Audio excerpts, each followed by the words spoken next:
Hi guys, so this is an interview with James Cleverly. James Cleverly is a minister for the Foreign, Commonwealth and Development Office, and he's going to explain why the UK government has not closed the border.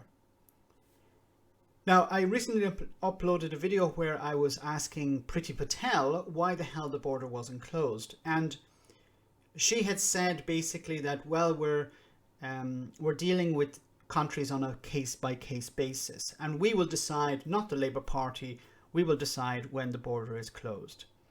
Now, James is going to explain why the border is still open, and this blew my mind. Where is the next mutant coronavirus strain coming from? Oh, well, look, I have no way of knowing. I didn't exactly hear what he said there, but it seems that he didn't understand. He didn't know where it was coming from. So if you don't know where it's coming from, then it would make sense to close the border. Why would you leave the borders open if you don't know where the next strain is coming from? Look at New Zealand. New Zealand eliminated or controlled completely, as close as possible to completely controlling the pandemic in their country, an island. They closed the borders. Anyone who was coming in was rigorously checked. Anyone who tested positive was placed in isolation in a dedicated facility for 2 weeks. They had to be tested constantly, and then they were released. This is not taking place in the UK. The UK is an island. They can do that. It's not like other countries in Europe. Let's hear what else he had to say. Okay, so let me pick up on that point, because this is a very important point. With respect, the question, yes, if I may, let me just follow the question up, and you'll have time to answer. The reason I asked that question that way is that you don't know where the next strain is going to come from. That's an obvious thing. So the obvious conclusion of that is that you close the borders to all countries because you don't know where the strain is coming from. So look, you're trying to tee up a nice little clippable radio moment, but you cut off my answer. And if you'd let... Ooh, he's a little bit hurt there, aren't you a bit? James is a little bit offended that he wasn't allowed just to blab and blab and not answer the question. So kudos to this journalist for actually cutting him off, because he understood that he was not answering the question. You have to answer the question. Do you know where it's coming from? No, we don't. Then why the hell is the border still open? Let me answer in full, you'd understand why our policy is very effective.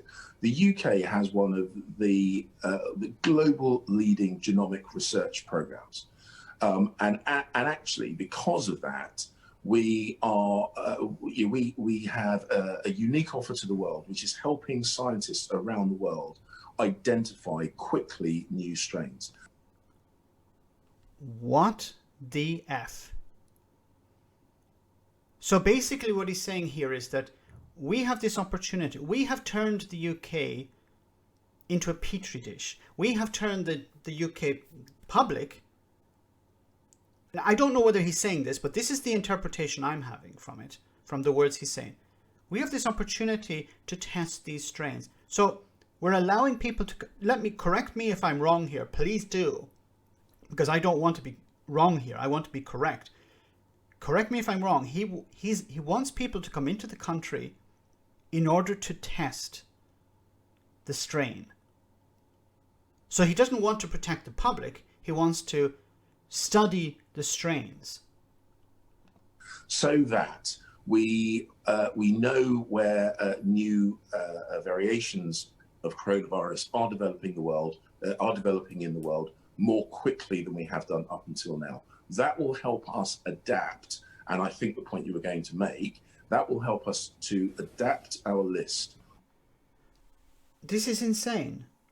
This will allow us to adapt. So we allow people to come in, then we discover, okay, these people have this particular strain, and then we'll block those countries. But as I've said at the beginning, this is wrong for two reasons. First of all, you're allowing people into the country and not checking them, or not isolating them. And second, you're allowing them in and then you're deciding, okay, this strain comes from South Africa. Okay, we're going to block South Africa. This strain comes from Uruguay, we're going to block Uruguay. This strain comes from Egypt, we'll block people from Egypt. But people from those countries can arrive via a different route. It doesn't make sense to block just that country. You have to block all. But this is extremely worrying because he doesn't seem to be interested in actually blocking people from coming in. He seems to be happy that people are coming into the country so that the strain can be studied. Once again, if I'm wrong, please do correct me.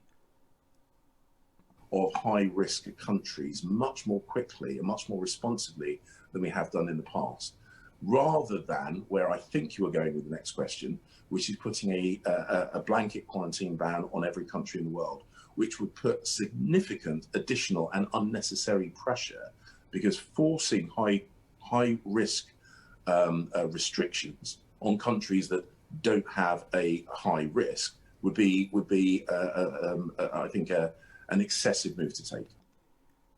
So if there are people coming from, let's go back to the example, Uruguay, and I'm not picking on Uruguay, I don't know the situation in Uruguay, but let's say, for example, there's a strain in Uruguay.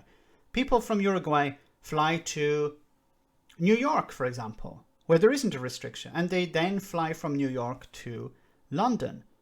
Those people will not be picked up. Those people will not be blocked. So he's trying to defend allowing everyone to come in without any restrictions by saying, well, we don't want to be too draconian. We don't want to put too much pressure on these countries. This is insane. Once again, if I'm wrong, if I'm misinterpreting something, please do correct me. But what I'm picking up from this is that he's saying we're not going to impose a blanket ban because that would put too much strain on individual countries, which doesn't make any sense to me, because why should the UK care about other countries? Why should it care about other countries when it comes to protecting their own people? It doesn't make any sense to me. It makes more sense from his words, what he has said, that he wants people to come into the country in order to study the strains so we can understand them better. Once again, please do, and I think this is extremely important. If I'm misunderstanding something, correct me. Please do that, because I don't want to misunderstand what he's saying, because what he's saying is extremely serious. The British public are being exposed to something. This is my interpretation from what he's saying, are being exposed to something so that the UK government can study it. If he cared about public health and protecting the public, protecting the people of Britain, then you would impose a restriction of a blanket ban until the situation was dealt with, like New Zealand, for example. But the UK is not doing that. And it does sort of, if you go back to the video with Priti Patel, it does reinforce the idea that the UK government are not interested in actually imposing a blanket ban. Priti Patel, it seems, last year wanted to impose a ban, and she was overruled by Boris Johnson. Why was she overruled? Keir Starmer asked that question a couple of weeks ago in Parliament, and Boris Johnson did not answer it. Of course, he never answers questions, but he avoided this question.